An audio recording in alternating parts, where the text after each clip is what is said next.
The Nuclear Non-Proliferation Treaty was negotiated because countries realized that nuclear weapons are too dangerous to keep around. The treaty is supposed to stop the spread of nuclear weapons and to eventually disarm these weapons, to abolish these weapons altogether, not to forever manage them.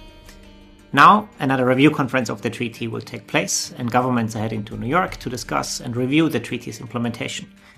Some of these governments, however, are talking about more nuclear weapons, more nuclear deterrence.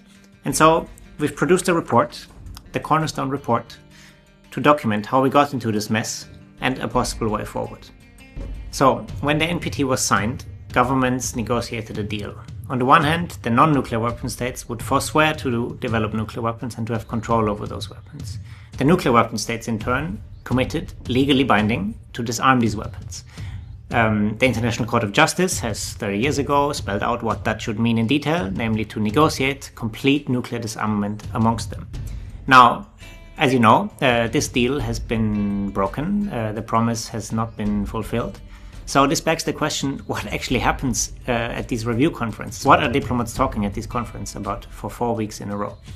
So at every NPT conference, and trust me, I've been to a lot of them, the nuclear weapon states and some of their allies do the same thing. They perform compliance with the treaty while hollowing it out in real terms.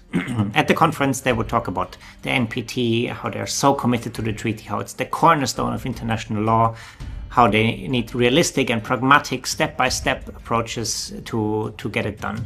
And yet, at the same time, these governments are investing billions in nuclear weapons, they are building new nuclear weapons, they're throwing around nuclear threats, they're invading countries under the name of non-proliferation, all while pretending at the conference to be so committed to implementing the treaty's promise. While the nuclear weapon states and some of their allies have been busy performing compliance with the NPT, a large majority of countries has actually taken a gigantic step forward. They have negotiated and adopted the Treaty on the Prohibition of Nuclear Weapons, a comprehensive ban on all activities related to nuclear weapons, and have now made a global majority of countries join that treaty. So the TPNW is the only existing legal framework to implement the disarmament obligation of the NPT, and all countries should join it. Check out the Cornerstone Report for more insights on how the TPNW fulfills the NPT's broken promise.